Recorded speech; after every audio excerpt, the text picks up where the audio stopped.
Saat itu juga rasanya aku kayak disamber petir. Gak nyangka aja kok bisa seorang primadona tiba-tiba jadi bucin gitu. Karena rasa kasihanku ke Dira, akhirnya aku putusin buat ngasih tahu kakaknya tentang masalah perubahan sikap Dira ini. Tanpa Dira ketahui, aku ketemu kakaknya.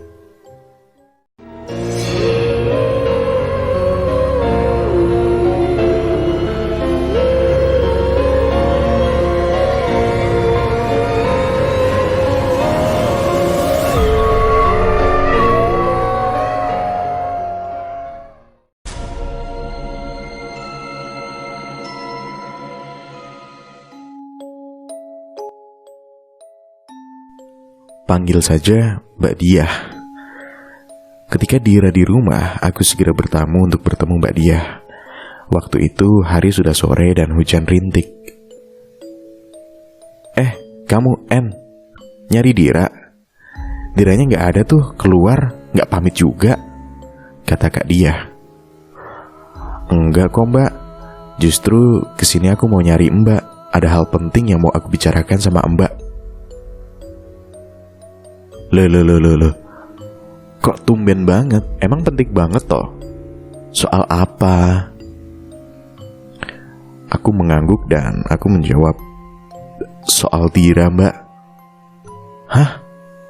Kenapa? Dira kenapa? Banyak yang berubah? Iya Mbak. Sudah kuduga sih. Tapi aku bingung mau nanya ke siapa? Mau nanya ke Dira? Ya, gak mungkin kalau nanya langsung. Sekarang dia pemarah dan tertutup. Nah itu Mbak, yang mau aku ceritakan dan mau aku cari tahu juga. Aku ada sedikit info. Tapi Mbak janji ya, jangan dibilang ke Dira. Nanti Dira marah sama aku, malah mogok gak mau cerita-cerita lagi. Aku kasihan Mbak sama Dira. Oke, janji kok. Ya udah, kamu cepat cerita. Aku tak dengerin, Dek.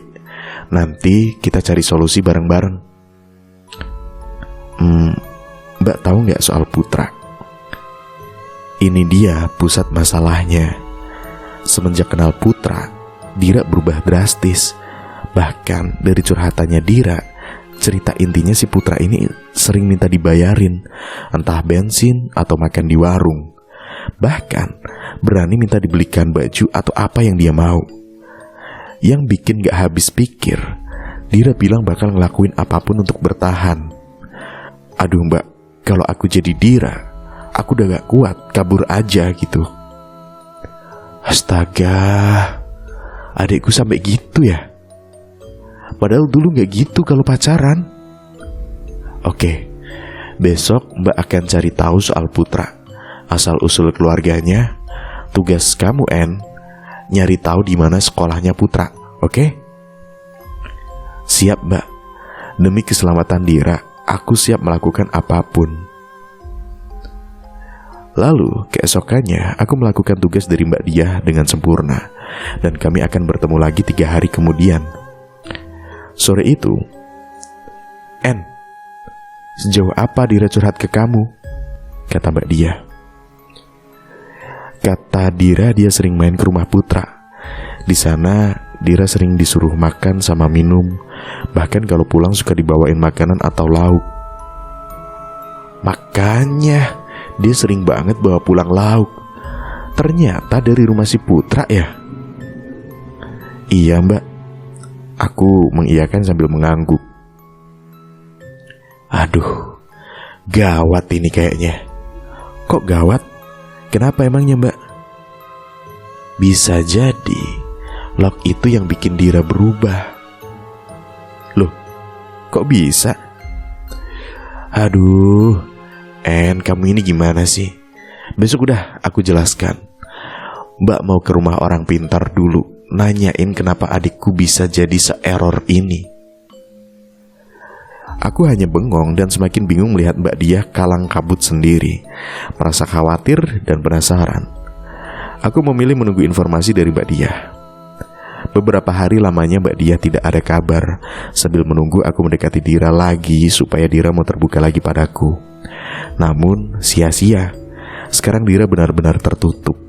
Sepertinya dia menaruh curiga padaku karena telah membocorkan rahasia hubungannya dengan Putra. Aku merasa di-unfriend oleh Dira. Di tengah kegalauan, tiba-tiba Mbak Dia menghubungiku dan memintaku datang ke rumah. Aku pun bergegas pergi. Sesampainya di sana, "Sini, masuk duduk, cepet," kata Mbak Dia. "Iya Mbak, ya. Gimana Mbak?" "Sebelumnya, sorry ya En." Dengan terang-terangan, abis kita ngobrol dulu itu, Dira langsung tak bawa ke orang pinter. Ih, merinding aku pokoknya. Tuh kan, makanya Dira sekarang tertutup sama aku Mbak.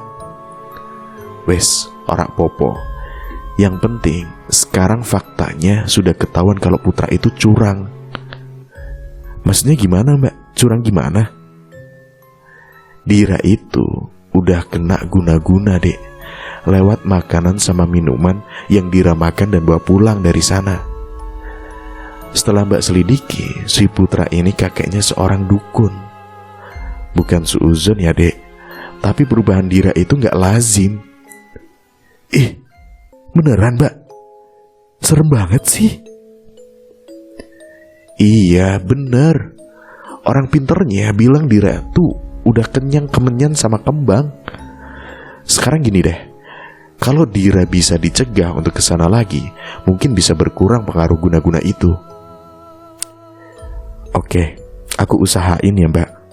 Bakalan bantu Dira buat tetap stay di rumah.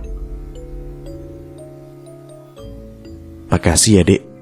Beneran aku ngerasa banyak terbantu sama kamu. Ya sama-sama Mbak.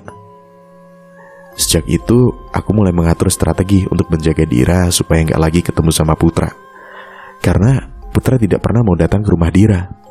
Namun Dira yang dipaksa untuk keluar dari rumah untuk bertemu Putra. Aku pun lebih sering main ke rumah Dira dan pulang pergi bersama. Hingga suatu hari Dira tiba-tiba menolak untuk kutemani saat berangkat sekolah. "Hei Dira, nanti kita masuk siang barengan lagi ya." "Sorry En, aku gak bisa. Di rumah lagi repot." "Oh gitu." "Iya, motornya mau dipakai belanja ke pasar. Jadi nanti aku berangkat awal naik angkot." Ya udah deh. Kalau gitu nanti ketemu di sekolahan ya." "Oke deh." Itu percakapan kami lewat telepon. Siang hari saat aku sampai di sekolah, ternyata Dira belum sampai. Aku pun menantinya di gerbang sekolah. Bel masuk kelas sudah berbunyi sekitar 15 menit yang lalu. Namun Dira belum juga sampai. Hingga pada akhirnya kulihat dia tergopoh-gopoh lari ke dalam sekolah dan di luar gerbang. Kulihat Putra di atas motornya. Ternyata Dira janjian sama Putra saat berangkat sekolah. Sampai di kelas Dira lebih banyak diam sampai jam sekolah selesai. Begitu terus sampai berhari-hari. Bulan berganti, Dira jadi sering sedih dan menangis. Setiap sampai di sekolah matanya sembab. Aku semakin kasihan. Karena sudah tak tahan lagi, aku mencoba membujuk Dira untuk bercerita. "Hei Dir, kalau kamu ingin mengatakan sesuatu, aku siap mendengarkan kok. Atau mungkin ada yang ingin kau ungkapkan tapi kau tidak siap berbicara. Telepon aku lah. Kapan aja aku siap." Dira terdiam dan hanya mengangguk. Berhari-hari kutunggu Dira tak kunjung menghubungiku. Dan tiba-tiba, tepat 2 tahun usia pacaran mereka, Dira menelpon. Di seberang sana ku dengar suaranya menangis sesenggukan, sampai-sampai sapaanku tak dijawab olehnya. Setelah menunggu beberapa lama, Dira mulai berbicara. "And please, kuatkan aku. Jangan pergi meski aku menyebalkan." Hehe, kenapa tiba-tiba kamu bicara begitu? Aku akan tetap ada sebagai pendengarmu yang baik. Aku ini temanmu loh. Jangan jijik ya sama aku. Dir, kenapa sih kamu?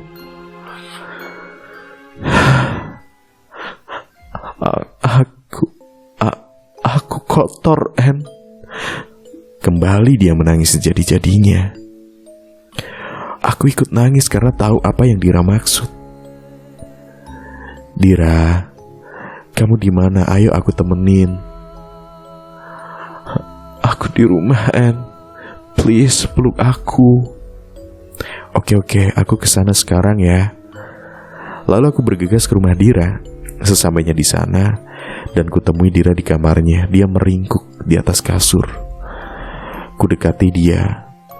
Kemudian dia bangun dan memeluk aku erat. Benar kata kamu dan Kak Dia. Putra mendapatkanku dengan cara yang licik. Dia menggunakan magic.